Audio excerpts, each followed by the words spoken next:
Congress party जिंदाबाद, Congress party जिंदाबाद, राजकुमार पटेल जिंदाबाद, कांग्रेस पार्टी जिंदाबाद। मैं सही बताऊं, घर जाता हूं तो डर लगता है कि भैया कैसे होगा चुनाव। वसीम भाई, राजेंद्र भाई, घर जाता हूँ तो रात भर नींद नहीं आती। 4 बजे सोता हूँ, 6 बजे मुझे तैयार उठना पड़ता है और 6:40 पे मुझे तैयार होना पड़ता है। 40 मिनट में ब्रश भी कर लो, दाढ़ी भी बना लो, पूजा भी कर लो, नहा लो और 7 बजे से पहले चाय पी के निकल चलो। घर जाता हूँ तो डर लगता है और जनता में आता हूँ तो ऐसा लगता है कि यार कांग्रेस तो इतना बड़ा आशीर्वाद है, अपन को चिंता क्यों करना चाहिए। तो ये जो मेरी पूंजी है ना, ये पूंजी आप लोगों जो मेरी चिंता दूर कर रहे हो। मेरे पास कुछ नहीं है आप लोगों की पूंजी के अलावा।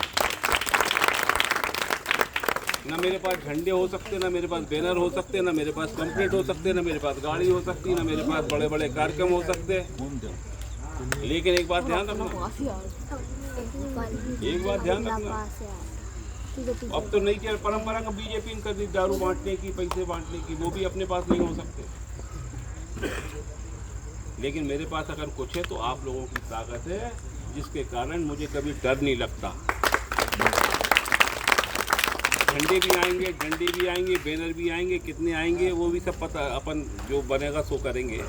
लेकिन उससे चुनाव नहीं होता।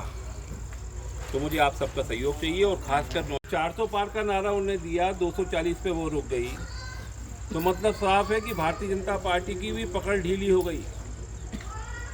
और ये भी साफ है कि अगर 20 सीटें कम हो जाती तो दिल्ली में किसी हमारे दल की सरकार होती, वहाँ इनकी सरकार नहीं होती, इनके आधे से ज़्यादा लोग जेल में होते। ये भी सच है। और मैं इसलिए आपसे निवेदन करना चाहता हूँ कि मध्य प्रदेश में 2 उपचुनाव हैं, बुधनी और विजयपुर का। लोग कहते हैं बीजेपी का गढ़ है बुद्धि। अरे बीजेपी का गढ़ कभी नहीं रहा। बुद्धि किसका गढ़ रहा है? कांग्रेस का। वंशीधर पाराशर जी, के प्रधान जी, शालिग्राम श्रीवास्तव जी, चौहान सिंह चौहान, राजकुमार पटेल, देव कुमार पटेल, कितने नाम हो गए। वो तो जब एक सिंहासन मिला बुद्धनी को तो भैया फिर जनता ने हमारी नहीं सुनी। उन्होंने कहा भैया सिंहासन में हमारे क्षेत्र में विकास हो जाए। हम कहते भी थे भैया देख लो यार, हमें भी देखो। उन्होंने कहा नहीं तुम्हें नहीं देख रहे। आप देखो भाग का खेल कि बुधनी विधानसभा,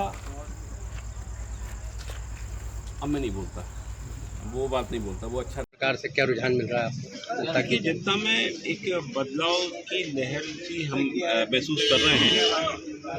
निश्चित रूप से चुनाव को चुनाव की तरह हम लोग लेते हैं और हम लोग उसी के अनुसार अपनी कार्यप्रणाली बना रहे हैं, अपने कार्यकर्ताओं को सजग कर रहे हैं, अपनी जो जिम्मेदारी है उसका वितरण कर रहे हैं। और हम लोग एक बदलाव सा तो महसूस करते हैं चुनाव में। और मुझे लगता है कि एक अच्छी दिशा में चुनाव जाएगा, उसके लिए हम लोग सारे प्रयास कर रहे हैं।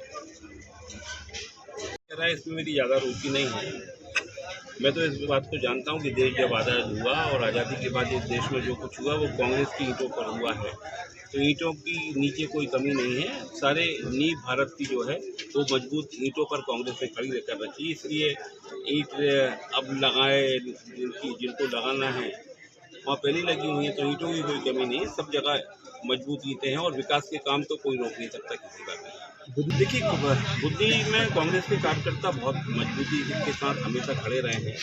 विषम परिस्थितियों में भी उन्होंने तमाम फर्जी वोटिंग दबाव, उसके बाद भी अपने मतदान केंद्रों पर उनकी उपस्थिति से उन्होंने अपने आप को जिंदा रखा है। तो हमें कांग्रेस के कार्यकर्ताओं की शक्ति के ऊपर, उनकी मेहनत के ऊपर भरोसा है और हम लोग उम्मीद कर रहे हैं कि ये चुनाव हम लोग जीते। उसके लिए सारे लोग कटिबद्ध हो रहे हैं, वचनबद्ध हो रहे हैं, प्रयास चल रहे हैं, दौरे चल रहे हैं, गाँव-गाँव दस्तक दी जा रही है।